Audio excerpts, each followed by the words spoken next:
कभी आपने सोचा है, इतिहास में कितने ही लोग अपनी ही चमक की वजह से बर्बाद हो गए। उन्होंने मेहनत की, हुनर दिखाया, नाम कमाया, लेकिन एक छोटी सी भूल ने उनकी पूरी जिंदगी की दिशा बदल दी। वो भूल क्या थी? उन्होंने अपने मालिक, अपने सीनियर या उस शख्स को जिसकी छाया में वो खड़े थे, मात देने की कोशिश की। जरा सोचिए, अगर सूरज के सामने चांद अपनी रोशनी दिखाने लगे तो क्या होगा? चांद की खूबसूरती कहीं गुम हो जाएगी, क्योंकि सूरज की रोशनी कहीं ज्यादा तेज है। लेकिन अगर वही चांद रात के अंधेरे में सही समय पर चमके तो पूरी दुनिया उसे निहारती है। यही है शक्ति का पहला नियम।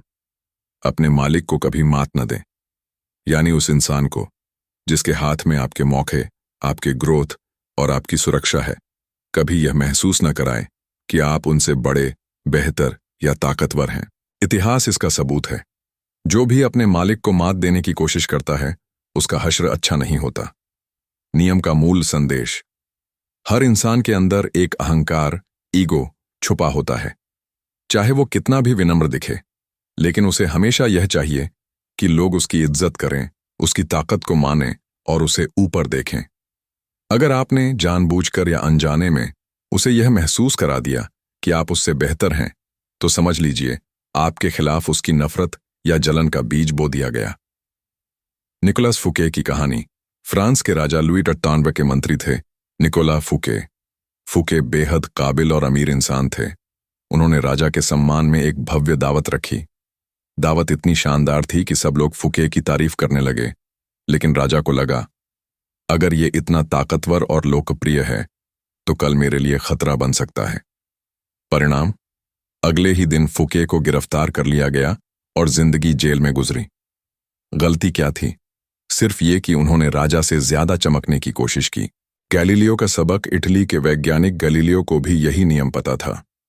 उन्होंने अपने सभी खोजों और थ्योरीज का श्रेय खुद लेने के बजाय उन्हें अपने मालिक, मेडिची परिवार को समर्पित कर दिया।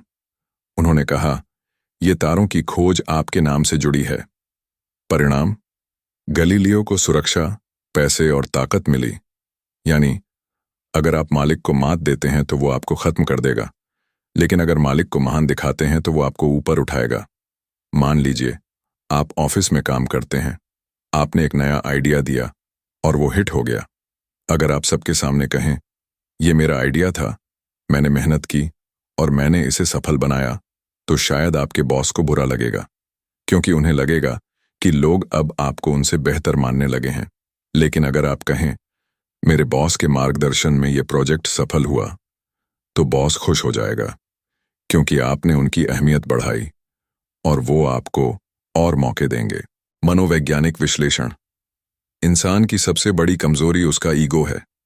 ईगो हमेशा यह चाहता है कि मैं सबसे बड़ा हूं, मेरे बिना यह मुमकिन नहीं था, लोग मेरी तारीफ करें। अगर आप किसी को यह एहसास दिलाते हैं कि वो छोटा है या उससे बेहतर आप हैं, तो ईगो बगावत पर उतर आती है और यही ईगो आपको बर्बाद कर सकती है। कैसे लागू करें? विनम्रता का हथियार इस्तेमाल करें। अपनी उपलब्धियों को कभी डींगे मारकर मत बताइए। सटल ढंग से दिखाएं, लेकिन मालिक को आगे रखें। श्रेय बांट दीजिए। जब भी आपकी तारीफ हो, उसमें से थोड़ा श्रेय अपने बॉस, अपने गुरु या सीनियर को दे दीजिए। इससे वो आपसे खुश रहेंगे और आपकी सुरक्षा करेंगे। सीनियर को चमकने का मौका दें। जैसे चांद अंधेरे में चमकता है, वैसे ही आप सही समय पर अपना हुनर दिखाएं। लेकिन हमेशा ये ख्याल रखें कि आपके मालिक को लगे कि वो आपसे ऊपर हैं। अब आप सोचिए, क्या आपने कभी अपनी चमक से किसी सीनियर या रिश्तेदार को असहज कर दिया है? क्या कभी आपकी कामयाबी देखकर किसी ने आपके खिलाफ चाल चली? क्या आप समझ पाए कि असली कारण उनकी जलन थी, न कि आपकी गलती? अगर हां, तो अगली बार यह नियम याद रखिए, मालिक को कभी मात मत दें। जिंदगी सिर्फ हुनर दिखाने का खेल नहीं है। जिंदगी लोगों की साइकोलॉजी समझने का खेल है। अगर आप सिर्फ काबिल हैं, तो आप कुछ समय के लिए चमकेंगे, लेकिन अगर आप काबिल प्लस समझदार हैं, तो आप हमेशा चमकते रहेंगे। याद रखिए, सूरज के सामने चमकने की कोशिश मत कीजिए। सही समय का इंतजार कीजिए, और जब समय आए तो पूरी दुनिया सिर्फ आपको ही देखेगी। यही है शक्ति का पहला नियम। अपने मालिक को कभी मात न दें।